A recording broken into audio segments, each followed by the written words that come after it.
teman-teman, sebelum kita masuk pada renungan kita hari ini, mari kita semua satu dalam doa. Yalah Bapa yang bertata di dalam kerajaan surga, terima kasih ya Bapa, karena Engkau kami masih bisa di sini, kami masih bisa menghirup nafas dan juga kami bisa merasakan udara segar pada pagi, siang hingga malam ya Tuhan. Ya Tuhan, sekarang kami ingin mendengarkan firman-Mu ya Tuhan, teguhkanlah hati kami, pikiran dan telinga kami ya Tuhan, agar tetap fokus kepada firman-Mu dan tetap fokus memahami akan firman-Mu ya Tuhan. Dan kiranya firman ini dapat menjadi teladan bagi kami semua. Kami memohon kepada-Mu ya Tuhan, dalam nama Tuhan Yesus. Haleluya, kami sudah berdoa dan mengucap syukur. Haleluya, amin. Renungan hari ini terambil dari Kejadian 12 ayat 2 yang mengatakan, Aku akan membuat engkau menjadi bangsa yang besar, memberkati engkau serta membuat namamu masyhur, dan engkau akan menjadi berkat. Nah, teman-teman yang terkasih, siapa sih yang gak pingin diberkati? Pastinya semuanya pingin diberkati dong. Diberkati akan keberhasilan, terus kesehatan, masa depan, dan hidup yang tenang, dan lain sebagainya. Tetapi, jangan pernah kita berpikir bahwa berkat yang Tuhan berikan kepada kita, itu kita peroleh untuk diri kita sendiri dan kita nikmati untuk diri kita sendiri. Kita terkadang itu lupa bahwa dalam Alkitab itu, berkat dari Tuhan itu tidak pernah bersifat egois.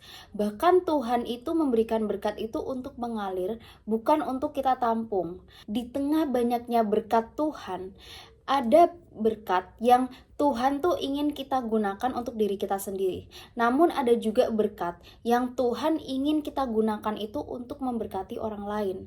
Nah, teman-teman yang terkasih, kenapa di sini saya mengambil Kejadian 12 ayat 2? Karena Kejadian 12 ayat 2 itu adalah kunci dari tema renungan ini.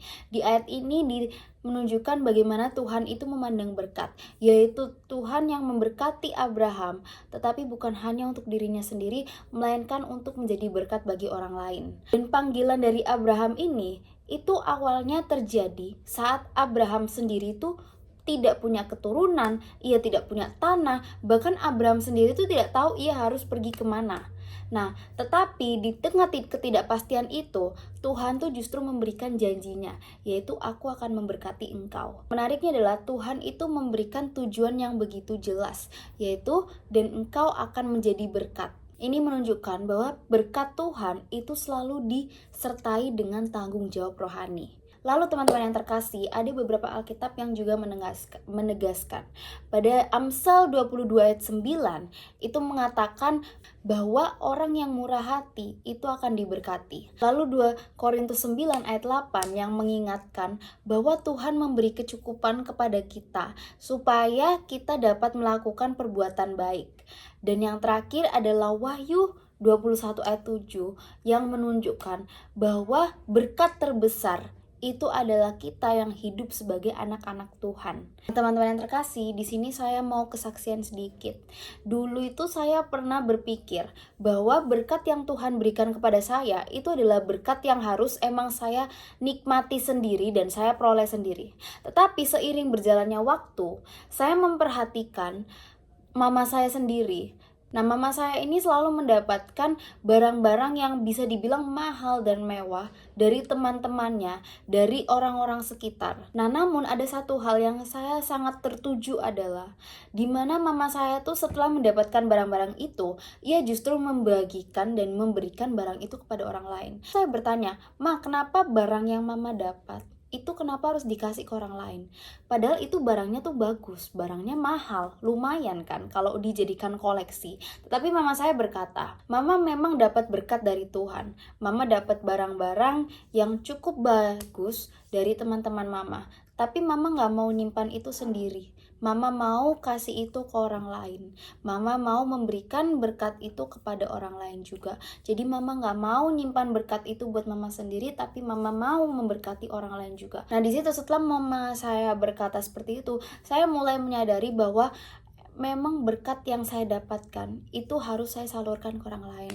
Maka dari itu saya melakukan dengan hal-hal terkecil seperti mungkin membantu teman saya yang sedang kesulitan, lalu berbagi kepada sesama yang memang sedang membutuhkan. Nah, jadi teman-teman yang terkasih, di sini saya mau bertanya kepada kalian. Tapi pertanyaannya bukan apakah kalian sudah diberkati, melainkan pertanyaannya adalah apakah kalian sudah menjadi berkat? Nah, Teman-teman yang terkasih, Kejadian 12 ayat 2 itu mengingatkan kepada kita bahwa kita tidak pernah lepas dari misi Allah.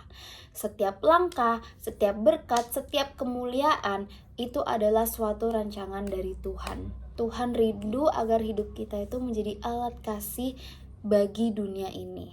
Nah, jadi teman-teman yang terkasih, kiranya kita tidak hanya sibuk mencari berkat bagi diri kita sendiri, namun kita menjadi jawaban atas orang lain.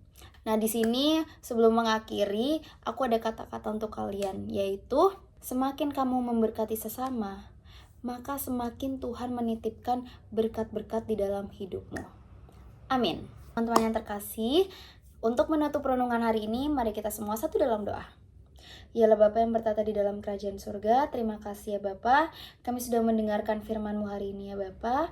Kami belajar bahwa kami hidup di dunia ini bukan untuk menjadi penampung berkat ya Bapa, tetapi kami di sini untuk menjadi pengalir berkat-Mu ya Bapa. Kiranya Engkau selalu menuntun kami, Engkau selalu membimbing kami, dan Engkau selalu memberikan kami pemahaman akan berkat yang kami dapatkan ya Bapa. Ya Bapa, inilah renungan dan firman kami. Ya Bapa, inilah renungan dan firman hari ini. Terima kasih ya Bapa, kiranya firman ini dapat menjadi teladan bagi kami semua ya Bapa. Kami sudah berdoa dan mengucap syukur. Haleluya. Amin. God bless.